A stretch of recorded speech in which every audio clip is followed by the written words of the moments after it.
Добрый вечер. Вы смотрите программу «Якутия в деталях». С вами Яна Бабаева. Современные женщины, на мой взгляд, просто уникальны. Огромный потенциал, желание привнести в этот мир нечто новое и интересное, огонь в глазах, желание трудиться, двигаться вперед и создавать семьи, растить детей и, что самое главное, не забывать о себе. И сегодня у нас в гостях блогер, стилист, многодетная мама Дарья Габышева. Добрый вечер, Дарья. Привет. Ну, хочу нашу программу начать с вопроса, который мне самой очень часто задают, и я думаю, что тебе его тоже задают. Как ты все успеваешь? Ой, если сказать, наверное, честно, то, наверное, только с поддержкой близких уже сейчас так. Потому что с недавних пор у меня стало больше на одного ребенка. Итого их сколько? 4. Сейчас 4, все мальчики. И без поддержки там, близких, наверное, оптимизировать именно свое личное время невозможно. То есть я не знаю, какой должен быть тайм-менеджмент, если человек один мог, то есть спокойно с 4 детьми справляться и, скажем так, чувствовать себя хорошо, да, при этом. Это очень трудно. То есть все успеваю, и то, скажем так, за многое уже не берусь, так вот, как раньше.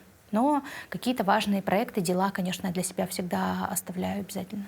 А ты пользуешься какими-нибудь приложениями для мам? Конечно, да. Скажи о них. Да, сейчас есть одно очень, я думаю, популярное приложение. Оно, по-моему, всей видимости, единственное, как я подозреваю, в нашем городе. И там можно, скажем так, взять в услугу няни. Да? То есть это такое приложение, когда там девушки, получается, размещают свое резюме, и ты выбираешь из них по часам. Можно на 1 час взять, можно на 2 часа. Вот. И, соответственно, с помощью этого приложения я и пользуюсь няней. И этим приложением уже, знаешь, сколько, наверное... Так, Алексею 2 года пользуюсь этим приложением. То есть и я очень благодарна всем, кто его придумал, вы большие молодцы, потому что это реально спасает, экономит время, плюс там вот этот формат отзывов, все это есть, поэтому легко выбрать себе, скажем так, по отзывам адекватную няню, которая в целом подходит по интересам там, и так далее. Но как вы выбирали? Вот по отзывам, получается? Потом тестили? Да, по отзывам, и потом при личном присутствии перебирали. Если честно, много перебирали. Потом некоторые няни, скажем так, нам особенно понравились, и мы их уже закрепили, скажем так. То есть уже только их берем. Вот так вот. Но первое время был прям процесс, где-то полгода почти просто пересматривали. И самый главный критерий — это отзывы моих детей. То есть старшие дети, сейчас, когда им было тогда 4 года, 5, где-то так, они высказывали свое мнение. То есть это важно, как она там с ними следит. У них свои какие-то понимания есть, и они этими моментами со мной делились сами. И, конечно, у детей есть свои интересы. То есть они говорят, она там хорошо с нами бегает. Или там, она любит смотреть такие же мультики, как и мы. То есть сейчас все равно у детей тенденция определенная есть. И, по всей видимости, есть няни, которые отлично подыгрывают детям. И говорят, я люблю все, что любят дети. Ну, то есть, и такая няня, конечно, сразу в авторитете. И плюс какие-то... Честно, я не требую от няни очень много. Я прекрасно понимаю, что одной с 4 детьми, там, знаешь, развивашку тут же покушать, приготовить, тут же это, еще убраться попросить, знаешь, можно. Но это уже будет перебор, потому что я сама с этим так бы не справилась. Как бы требовать от человека, как-то, мне кажется, тоже чересчур. То есть все равно нужно быть, как-то адекватные рамки должны быть требования. Вот, как ты считаешь, каково это быть многодетной мамой? Вот расскажи всем тем, у кого не так много детей, какие чувства есть. Допустим, я думаю, что чувство гордости все равно, то есть это большая работа, скажем так, для организма как минимум, и вообще в целом для человека. Вот поделись эмоциями. Первое, наверное, самое важное, что отметить, что у меня никогда не было одного ребенка. То есть я же родила сразу близнецов. Я понятия не имею, что такое быть мамой одного ребенка. Возможно, это как-то по-другому. То есть тут, к сожалению или к счастью, я сравнить не могу. Поэтому я сразу начала с такой вот, с бонусной системы, да? Да. У меня сразу 2. И легко вначале сразу с 2 детьми, я думаю, что с погодками, наверное, так же. Невозможно там прям... Ты представляешь, ни разу не был матерью, и ты в моменте раз, и у тебя 2. И ты такой, что происходит? Это сложно. А сложно именно с точки зрения вхождения в новую роль. Но это вот сравнила бы с тем, что вот если ты начнешь изучать новый язык, не знаю, пойдешь на новую работу. То есть любая вот смена жизненной роли, и и приобретение каких-то новых навыков, оно требует от тебя какой-то сил, усилий, да, и адаптации. То есть это как бы, ну, я не думаю, что это сильно легко. Но при этом приходит время, и ты по-другому начинаешь к этому относиться. То есть, например, к чему ты проще относишься? Именно к роли мамы. Потому что у меня был момент вот такой, честно скажу, что мне казалось, что что-то в моей жизни не так от того, что я выбрала быть мамой. То есть, что, наверное, если бы я не выбрала быть мамой, я бы и это сделала, и то бы сделала, и там какие-то свои другие планы и задумки. Знаешь, такой был момент у меня. А потом я поняла, что на самом деле вопрос вообще не в этом. То есть дети, по факту, здесь вообще ни при чем. То есть это момент моего выбора, моей ответственности. И когда ты понимаешь, что ты материнство выбирала, то есть это выбор быть мамой. Ты выбрала быть мамой, соответственно, ты берешь на себя ответственность за все, что с этим прилагается. Но помимо, конечно, в моменте есть какая-то усталость, и ты это, ну, бывает в моменте сложно, как я сказала, но важно сказать, что здесь есть другие моменты, которые ни с чем не сравнятся. То есть это вот моменты счастья, радости, или когда все вокруг как будто как-то тяжело, ты смотришь на своего ребенка, он улыбается, и ты такой, ну все. Все хорошо. Все сразу хорошо. Я не знаю, как это работает. Я вообще все время удивляюсь. То есть у меня сейчас младшему ребенку 8 месяцев, там, он на меня смотрит, и ты думаешь, ну все классно. А когда их спать уложишь, вообще красота. Да, ну это тоже имеется в виду, что да, это невероятное чувство, которое невозможно купить, невозможно приобрести ни за какие деньги, мне кажется, этой земли. То есть родительство — это... Я вообще считаю, что дети — это некоторое благословение. То есть потому что в жизни много чего может происходить внешнего, но и возможность иметь семью, возможность иметь детей, в целом какие-то бессонные ночи — это, наверное, минимум, который ты можешь за это заплатить. Ну, то есть это очень равноценно. То, что ты получаешь. Плюс я от детей еще получаю огромную мотивацию. Потому что когда у тебя много детей, ты, ну, как ты не расслабляешься, ты делаешь, во-первых, и хочется быть примером еще. Всегда задумываешься о том, что они смотрят на тебя, значит, надо что-то делать так, чтобы они потом говорили, это моя мама. Ты такой, вот. Какая-то гордость, чтобы у них тоже была. Ну, вот как ты считаешь, насколько детство человека влияет на его развитие и в целом будущее? То есть некоторые люди говорят, у меня было очень счастливое детство, но сегодня я чувствую себя несчастным. И наоборот, у меня было такое достаточно суровое детство, но сегодня я вот чувствую себя максимально комфортно и хорошо. В чем взаимосвязь? Тут я сейчас читаю вообще очень интересную книгу, и которая мне очень откликается. И вот хочу, наверное, отметить тему фундамента. Что семья и брак в целом — это фундамент. К сожалению, мне это пришло достаточно поздно, это понимание. То есть, ну, как бы лучше поздно, чем никогда, я считаю, Ну, да. что семья — это фундамент каждого человека. И то, насколько качественно этот фундамент заложен, тем проще человеку сверху строить условно свое здание, развивать себя как личность. И поэтому родитель все-таки должен брать на себя эту ответственность, закладывать правильный фундамент какого-то экологичного отношения к ребенку. И я думаю, что это и не баловство, это воспитание. Детям все равно нужны рамки, детям все равно нужны правила. Это какой-то баланс некоторой строгости и, скажем так, каких-то любви.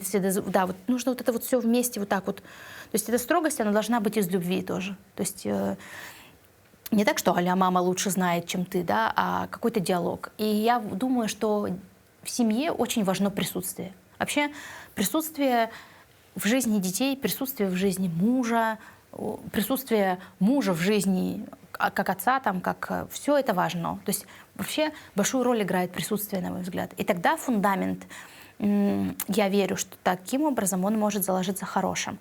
Но, например, у меня было такое тоже интересное детство, так его назовем. И я считаю, что я выросла счастливым человеком. То есть это уже тоже выбор. Как будто чувствовать себя счастливым, полноценным, это выбор. То есть можно всегда в целом говорить, что да, это они все виноваты, и родители мне вообще все дали, не оставили мне даже возможности побороться за эту жизнь.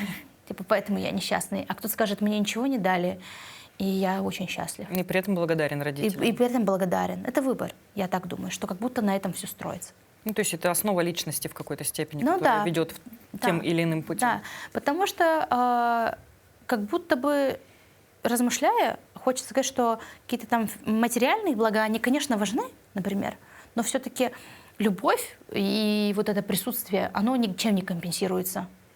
Ну, как бы невозможно это компенсировать. То есть это можно вот сейчас сбалансировать. Вот я тоже в своей семье очень сильно над этим, скажем так, работаю, тем, что делаю семейные праздники, там, приглашаю там, всех бабушку, маму, всех вместе. Почему? Потому что я понимаю, что присутствие важно. И я думаю, ну, если у нас не было такой традиции, ну, значит, я буду первой, кто сделает, чтобы она была. Вот так вот. И воспринимают ее хорошо. Ну, я думаю, что они, наверное, сначала они так. Ну, ладно, схожу, посмотрю. Потом они уже... Сейчас в привычку вошло, и они уже там знают, что на Новый год они у меня будут собираться там. То есть у них уже нет выбора, что ли. Вот так вот, да. Ну вот перед эфиром мы с тобой поговорили немножко про образование. Вот у меня как раз есть вопрос по этой части. Вот как ты думаешь, насколько родителям нужно погружаться в образовательный процесс? То есть у нас сейчас идет тенденция о том, что у нас есть школа, у нас есть родители должны быть максимально вовлечены. У меня, например, в моем школьном возрасте такого не было. Родители сказали, там, отвели в 1 класс, потом там какое-то время провожали, потом ты ходил сам и со всеми своими делами разбирался ты сам. Вот сейчас у меня дочка в 10 классе, и в группу родителей все время пишут: принесите то, сделайте это. И для меня это очень странным кажется, что почему с меня-то спрашивают, вроде человеку 17 лет, как бы можно было бы уже как-то его спросить, вот как ты считаешь, что здесь? Есть какая-то грань, есть какие-то вот возможности в части образования? Ну, во-первых, я думаю, что образование — это тоже ответственность, наверное, и родителей в том числе донести именно ценность образования. То есть я, например, понимаю, что как будто, ну, не знаю, как у всех ли, но в моем детстве ценность образования не была так сильно донесена.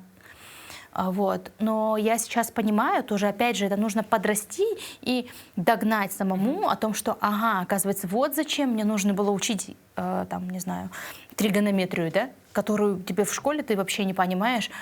Почему тангенс и котангенс важны в моей жизни, да, сейчас? Ну, то есть у меня есть более важные проблемы, да? Ну, правда же, это такой момент, что поэтому мы как будто родители прививают интерес к учебе в том числе. То есть, и я думаю, что родитель тоже должен быть вовлечен в процесс, но это должно быть не фанатично. В меру. В меру, потому что я, например, не делаю с детьми уроки. Вообще не делаю. Я просто им скидываю в их группу, в семейную группу, говорю, вот домашнее задание. Я могу быть дома, могу быть не дома, но все равно домашнее задание я знаю, что мои дети сделают. Как сделают? Я всегда им говорю, это ваши вопросики. То есть, и я говорю, что... Или они мне говорят, мам, мы не хотим делать. Вот мы не будем. Я говорю, хорошо. Если вы выбрали не делать, то вся ответственность за то, что вы не сделали, и вас спросят, почему вы не сделали, вы, говорю, учителю тоже так скажите, мы не хотели. Это же, говорю, честно. Говорю, не придумывайте там отмазки, потому что она меня спросит, я ей скажу, что вы не хотели. То есть как бы будем, ну, как бы я учу их играть в открытую, скажем так. Не хочешь — не делай, но ты будь добр, потом... Неси ответственность. Нести ответственность за свой выбор. А учитель как к этому относится? Учитель, наша учительница в школе, я ее очень люблю, уважаю вообще. Какое счастье, что вы есть. Прекрасная наша Раиса Алексеевна. Почему я считаю, что она изначально на родительском собрании на первом нам сказала: родители, ваша задача и моя задача — привить детям любовь к учебе. То есть какое-то время она вообще не сдавала домашних заданий, потом начала и как-то вот дозированно, постепенно. И я вижу, что дети не хотят ее подвести.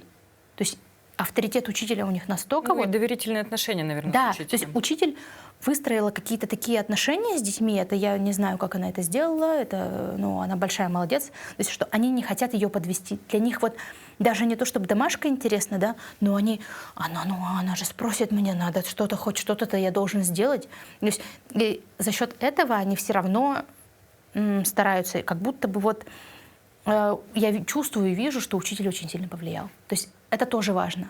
То есть педагог, он тоже должен свою лепту вносить. Ну, то есть совместный труд Да, получается. да, то есть и учитель, и родитель, это все вот так вот. То есть и я никогда не встаю на сторону там, детей своих только, когда они там что-то говорят, а у нас там вот это. Я говорю, так, подождите, давайте разберемся. То есть я никогда не побегу на учителя там спускать собак, там кричать, вот вы моего ребенка обидели там или что-то. Нет, никогда. То есть я сначала разберусь и им скажу, вот давайте вы сами разберетесь. Говорю, идите и извиняйтесь, если вы как бы виноваты. И я такие вопросы, да, потому что это все, ну, не знаю, я потому что помню, вот у нас вот так было. То есть даже родителям никто не звонил, если что-то случалось. То есть я помню, что я как-то неделю школу прогуливала, моя мама так и не узнала, ну, может, узнала когда-нибудь, но то есть не звонили, но и телефона не было, понимаешь? Ну да, не было ни каких-то групп, где можно было переписываться, Да. был только домашний телефон, и то не всегда, не у всех. Один на подъезд почти. Ну, то есть я помню, что у нас телефон очень поздно появился, вот этот домашний, когда я уже все прогуляла, как говорится. То есть, ну, это как будто мы жили в другое время, сейчас другое время. Но образование важно, конечно. Это невозможно исключать. Классическое образование, оно закладывает реальный фундамент, разностороннее какое-то. Вот это Я сейчас поняла, что образование вот, это вот Как инструмент. да, инструмент видеть жизнь через разную призму. Через призму физики, через призму математики, обществознания и каких-то других. Это вот как бы растяжка мышления, наверное, больше. Вот так вот. Так что, дорогие друзья, нужно обязательно учиться. Учиться обязательно надо, конечно. Потому что вот спросите всех, кто не учился, они скажут вам, что это была самая большая их ошибка в жизни. Согласна. Даша, предлагаю нам отойти от темы родительства и поговорить о том, чем ты сейчас занимаешься. То есть ты у нас, получается, продолжаешь вести блог, и мне очень интересна твоя вот эта модная история, которая связана со стилем. Расскажи, вот что у тебя нового, интересного, как идет работа. Ну, во-первых, у нас есть чудесная рубрика да, по стилю, которая выходит по утрам для наших прекрасных женщин республики. Для мужчин мы тоже не забываем, тоже делаем. И для детей, и для подростков. То есть стараемся разные подбирать. Это, конечно, обязательно, и мне это очень нравится, потому что в этом тоже есть определенная такая просветительская деятельность, что ли. Например, в своем блоге про стиль я уже меньше гораздо рассказываю. Почему? Потому что я думаю, что как будто в интернете стало очень много вот этой вот, да, информации. Но точечно я продолжаю работать с девушками, и чаще всего мне еще, опять же, нравится работать со школьниками. Они готовы, да, сейчас свой стиль вырабатывать? Вот это такой фундамент. То есть, опять же, мы тут закладываем зернышки. Потому что когда ребенок, ну это подростки, да, чаще всего это бунт, это вот эта проявленность через образ, ты тут, тебе и ирокез, и розовые волосы, и разные носки, и вообще не буду форму носить, там вот это все, знаешь, начинается это бурление. И я это прекрасно по себе помню. Я тоже всегда была такая альтернативщица, мне нужно было выделиться, чтобы я шла, и меня было видно вот сразу за километр. И я понимаю их прекрасно. И когда тебе родители говорят, ты что одета, как кто ты одета, вообще так не ходят, я понимаю, что иногда нужно вот это мнение со стороны, которое немножко какое-то зернышко посеет. Оно, возможно, сейчас, там, в моменте ничего не изменится, но пройдет время, и человеку это даст какой-то вот фидбэк, фундамент, и как девушке потом, или женщине, когда она уже станет более зрелой, ей это все пригодится. И я понимаю, что как будто вот там уже надо работать, потому что ко мне приходят клиентки там, возраста 45+, когда вот этого фундамента не было. И они понимают уже, что-то надо со стилем делать, что одежда — это мой инструмент на самом деле коммуникации. Вот, например, ты работаешь на телевидении, ты понимаешь, что твой образ — это твое лицо. И ты не можешь себе позволить выйти за рамки все равно. И у тебя это норма для тебя. А чаще всего, особенно те, кто работает не в медийной сфере, да, те, кто много лет на одной работе, в одном коллективе, бывает, приедается. И уже такой думаешь, ну ничего, все свои. Как дойду, там переоденусь, там тапочки, там, особенно там, те, у кого есть униформа на работе, у них стирается понимание, зачем им вообще одежда. А одежда, она же формирует это состояние, когда ты такой, ну все, я самая красивая и привлекательная. Я называю это эффект после парикмахерской. Вот бывает же, когда ты сходила, ты вышла, и потом уже так все. Начинаешь себя фотографировать, кайфуешь, идешь, и не хочешь домой идти, шапку там тебе не нужна, потому что тебе супер укладка, ты идешь, это все вот так вот. И этот эффект, на самом деле, его можно поддерживать в течение всей жизни. И когда я об этом говорю, все говорят: так, подождите, а как это делать? Я говорю: это просто встать и накраситься утром, расчесаться. То есть, это... Минимум движений, по сути. Да, то есть это база должна быть. И нам ее задавать, по сути, должны, опять же, родители. Ну, то есть это должен быть пример. Уход за собой, уход за своей одеждой — это пример какого-то авторитетного взрослого. У кого-то это бабушка, у кого-то мама, у кого-то тетя, у кого-то соседка. Знаешь, типа все детство смотришь на себя и такой думаешь: какая вырасту буду, как она. Ну, такое вот, да. То есть, и это такая насмотренность. С детства она формируется. Самый вот этот пик формируется в подростковом возрасте, когда начинаются вот эти эксперименты. Какая-то определенная музыка начинает нравиться и так далее, и так далее. И вот в этот момент закладывается насмотренность. И потом человек вырастет, а вот эти, знаешь, струнки души, то есть та музыка, которую ты слушал, те фильмы, которые ты смотрел, он все равно в тебе внутри. Они как в подсознание уходят. Да. То есть если сейчас нам включить, например, песню, которую мы любили в 14 лет, ну, вряд ли мы будем ровно тут сидеть, да, мы сразу будет вот это вот все, какие-то вайбы начнутся, да, состояния. И наши дети также. То есть они все, что они сейчас накрутили, вот это вот, все, что они посмотрели, там и в 40, и в 50 лет оно будет у них там вот так откликаться. И это будет их нутро. И стиль, вот именно стиль внешний, он вот про вот это. Это про то, чем ты наполнен. Соответственно, наполняться надо уже заблаговременно чем-то хорошим, качественным, адекватным. Посещать театры, стараться быть более вовлеченным на каких-то предметах, связанных с культурой, искусством и прочим, историей той же самой. Потому что все циклично, все повторяется, и мы потом неосознанно это делаем. Плюс наш внешний вид транслирует наше внутреннее состояние. И знаешь, есть по человеку иногда видно, что вот ему нужно обнять и пожалеть, потому что, ну, человек так выглядит. Потому что по одежде в первую очередь видно моральное состояние человека. Сразу видно. По цвету даже.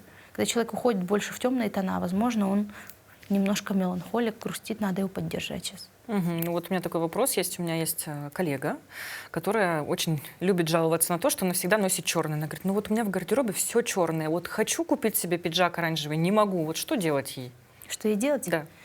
Ну, опять же, нужно понять структуру вот этого, да? То есть откуда у нее... Растут ноги, скажем так, у этого Растут ноги, черного. да, потому что если она обожает, не знаю, смотреть хорроры, слушать альтернативную музыку, то как бы понятно же, то есть что это обычное вайб и настроение человека, личности. Если же она раньше всегда была яркая звездочка, и тут резко что-то случилось, и она перешла на черные цвета, то, скорее всего, это уже больше моральное какое-то состояние. Там уже нужно реально искать причины, почему она решила таким образом закрыться. И вот это вот про вот это. То есть, потому что это все очень взаимосвязано, тесно. А если, например, у вас в гардеробе никогда в жизни не было розового цвета, вот никогда, возможно, и не надо. То есть нам иногда кажется, что вот у всех есть, и мне надо. А не всегда тебе это пойдет. Конечно, ты же неосознанно все равно делаешь выбор. И если ты выбрал эту одежду, ну, у тебя же были какие-то позывы внутренние, типа вот это вот я смотрю, и мне это красиво. Ну, ты мысленно же на себя еще примеряешь. да, да. А некоторые, знаешь, не примеряют, некоторые покупают, а потом висит. Вот это самое обидное, да? Да, это самое обидное. А надо носить. Я всегда говорю: купили, носите. Носите то, что выбрали, да? Да, это, по всей видимости, уже материнское. Купил, носи, давай, носи. Чтобы добро не пропадало. Да, рациональная какая-то часть моя, да. Даша, хотела с тобой обсудить проявленность вообще, что это такое. Ты очень много об этом говоришь, в том числе и в своем блоге. Вообще, что это за тренд? И, как бы, на мой взгляд, проявленность — это практически синоним слова самореализация. Вот ты согласна с этим? Да, совершенно согласна. Проявленность — это новый термин, наверное, который сейчас будет где-то схож с термином «личный бренд». Да? Это будет схоже с термином «рассказать о себе». То есть проявиться, в целом мы все проявляемся. То есть проявиться можно и в хорошем смысле, и в плохом. То есть это как пиар. Пиар, он бывает любой, и в любом случае это пиар, да. То есть, но сейчас, наверное, больше тренд на управление своей проявленностью. Потому что когда мы не управляем проявленностью, мы, скажем так, можем случайно все испортить? Все испортить, да. Все испортить — это особенно те люди, которые занимаются более-менее медийной сфере, работают. Это те люди, которые работают с людьми. Проявленность, она работает. Потому что даже если человек работает в банке в первой линии, например, он тоже проявленность. И он часть огромной структуры и лицо огромного предприятия. И то, как он будет проявляться в данный момент, поэтому будут судить О всей компании. о всей компании. И его задача проявляться в определенной, скажем так, определенной линии, которую корпоративной, да, которую выстраивает то предприятие, на котором он работает. И вот это тоже про вот это. Или, например, работаешь ты здесь, и все тебя знают как сотрудника, да, этой компании. И, соответственно, ты уже выйдешь отсюда, и ты не можешь уже делать странные вещи, потому что по тебе будут судить обо всех. И это ответственность. Некоторая проявленность — это ответственность. И управление проявленностью, когда ты взял ответственность и стараешься действовать более-менее адекватно. Но также проявленность можно использовать в свою пользу для того, чтобы раскрутить свой личный бренд, например. А вот всем ли это надо делать? Вот я, например, работаю на заводе, прихожу на смену, надеваю свой костюм рабочий, 12 часов, допустим, отстаю у станка и ухожу. Вот где мне проявляться и надо ли это делать? И если у меня есть на это внутренний запрос, то понятно, да, а если у человека нет запроса? Если запроса нет, то не надо. Это очень важно. То есть это, вот знаешь, опять же, типа все пошли, и я пошел, да, а потом человек сгорает в этой проявленности. То есть он думает, во что я ввязался, зачем я пошел, вообще я... Но если вот человек хочет и чувствует в себе потенциал нераскрытый какой-то, и знает, что ему есть что сказать, и что какие-то его мысли, идеи, ему важно делиться, то, конечно, надо делиться. У меня вот был такой, девушка одна приходила ко мне по проявленности, спрашивает, говорит, вот я мама многодетная, все. Вот что мне людям рассказывать? Я говорю, и она так прекрасно, очень красиво выглядит. Я говорю, а ты расскажи, когда ты успеваешь вообще жить так хорошо, и так хорошо выглядеть. Я говорю, быть мамой — это тоже труд. Я говорю, если ты хочешь проявляться, рассказывай о том, что ты делаешь просто. Сейчас время такое, что время людей, которые сами себя делают. Да, то есть плюс время новой искренности. Да, время искренности. Люди хотят знать правду. Что я там, не знаю, у меня дома бывает бардак, например. То есть у меня дома не идеально. И это тоже на самом деле контент, это тоже на самом деле то, чем можно проявиться. И другие люди, которые смотрят, им спокойнее становятся. Что, все нормально, не у меня дома только бардак. Потому что идеальные картинки, они... Приелись? Приелись, это во-первых. Во-вторых, идеальные картинки, им уже никто не верит, потому что мы понимаем, что жизнь-то она разная. И более открытый подход к проявленности, он, конечно, дает больше результатов. Плюс это всегда можно монетизировать. Тоже как бы это ни прозвучало. Вот. Но, опять же, не всем это надо. То тоже нужно отметить. Меня, если честно, порой иногда в социальных сетях вот эти вот откровения, они пугают. То есть я насмотрюсь каких-нибудь историй, мне потом всех жалко, я там жалею всех, и думаю, зачем я туда полезла? Зачем я это смотрю? Конечно, да. Но в любом случае мы же социум, да, и мы знаем, что на чем держится социум. Да? Социум держится на новостях. Есть новости официальные из телевизора, да, а есть новости неофициальные, которые из уст в уста передаются, это исторически так сложно, на этом держится вообще все беседы держатся на плюс-минус историях. Одна моя подруга. И, соответственно, и поэтому и это интервью, скорее всего, будут смотреть по этой же самой причине. Потому что, давайте посмотрим, что она там рассказала. Потом будут это из уст в уста передавать, а я, как человек, который управляет своей проявленностью, сижу... Сделаешь из этого плюс. Да, и сделаю из этого плюс. Поэтому так это работает. Вот, Даша, а где ты смогла, скажем так, сделать свою проявленность? В каком проекте, возможно? Да, вообще здесь нужно отметить, что блог свой я веду давно, но я считаю, что важна еще проявленность вне социальных сетей.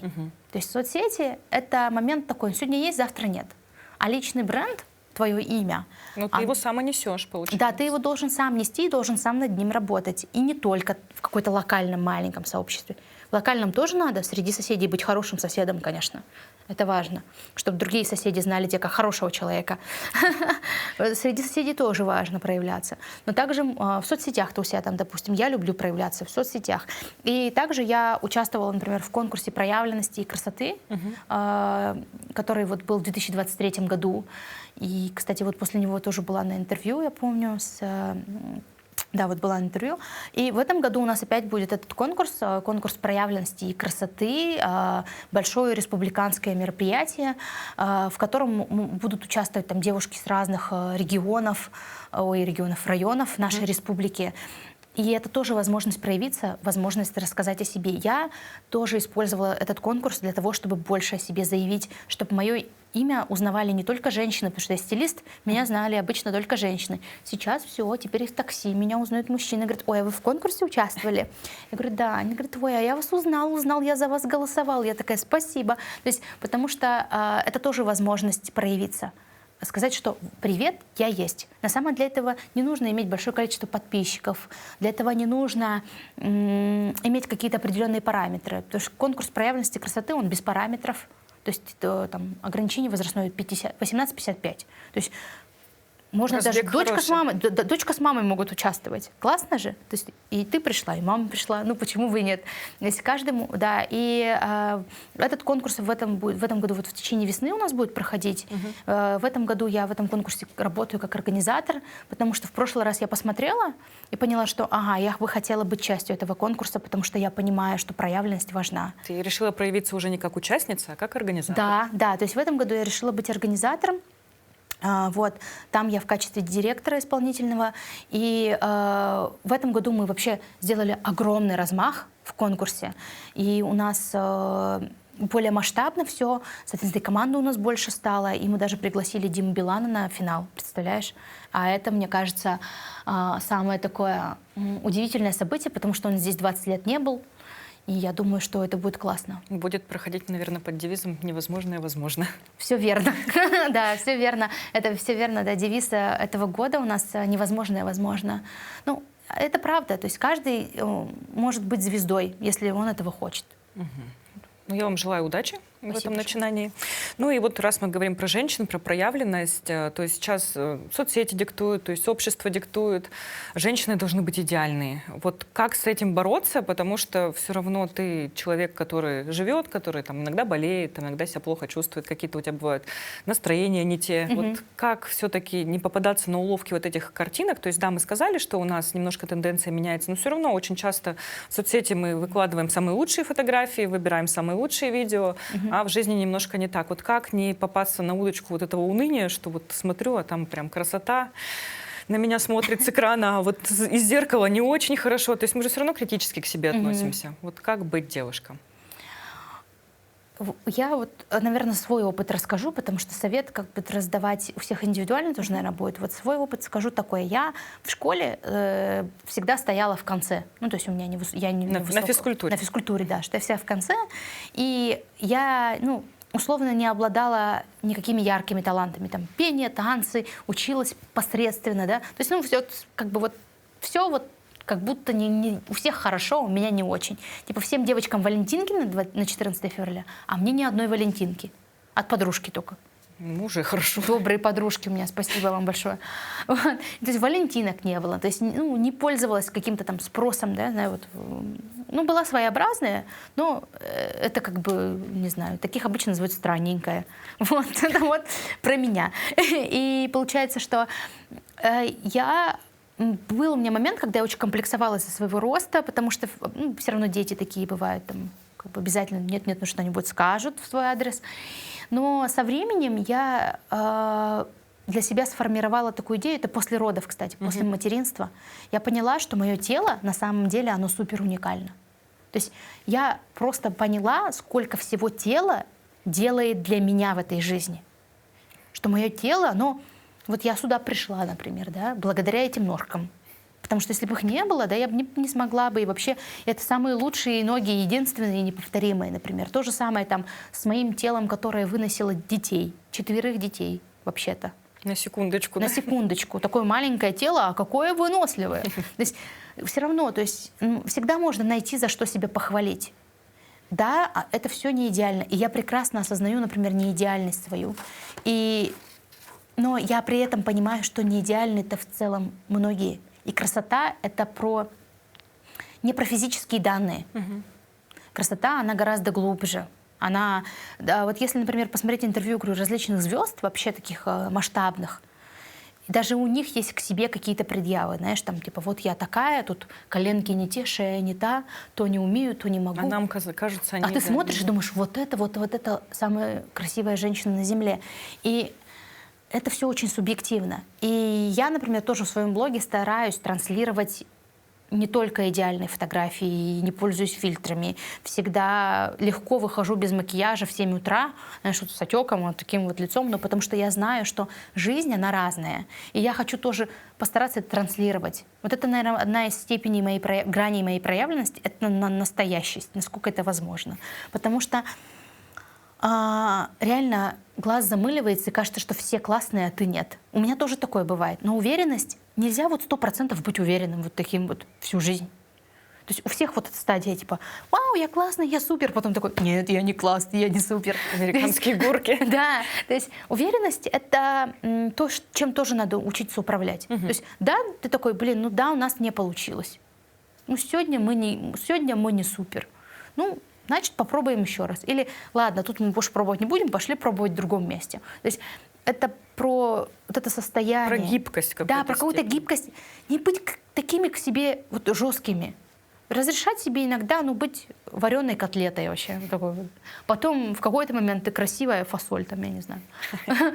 Свежий арбуз, там, я не знаю, что там. Короче, как-то вот себя... Разрешать себе быть разным, живым, в конце концов. Живое существо, оно не может всегда быть клевым. Даже лиса, она не всегда красивая. Да, шубу меняет. Шубу меняет, да, иногда она такая, иногда она прям очень шикарная. Сейчас я больше вообще стала вдохновляться из-за того, что у меня был опыт работы в кино. Вот. Я стала вдохновляться именно якутскими режиссерами. Я за ними, за всеми теперь наблюдаю, слежу, потому что я узнала изнутри, насколько это сложный процесс, что это процесс сложный во многих моментах и с точки зрения работы с большими командами, с бюджетами, какими-то другими возможностями. То есть, по сути, они делают что-то из невозможного. Вот невозможное возможно в их случае, да. И они реально в итоге выдают классные, колоссальные какие-то проекты, какие-то идеи невероятные. И тут можно много кого перечислять.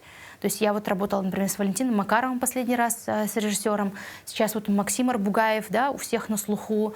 Также Владимир Мункуев, да. То есть такие вот, это Семен Бурнашов, правильно? Если я не ошибаюсь. Правильно. И Дмитрий Давыдов, да? Да. Вот, видишь. Вот. Смотри-ка, сообразили, да? да? Вот сколько, и много. И я реально вот смотрю, и я всегда теперь хожу на якутские фильмы, всех поддерживаю. Сейчас еще вот Аял Струкин появился, Ларри Яковлев, да, такие молодые уже ребята. Поэтому так классно, что они есть, круто, что они делают, и это реально фанат своего дела, и я им отдаю свой респект, они меня вдохновляют вообще. И я мечтаю, что когда вырасту, я буду продюсером кино. Ура! Да будет так. Дарья, я благодарю тебя за интересную беседу. На этом выпуск программы «Якутия в деталях» подошел к концу. Меня зовут Яна Бабаева. Смотрите нас по будням в 19:15. Расскажем обо всем в деталях.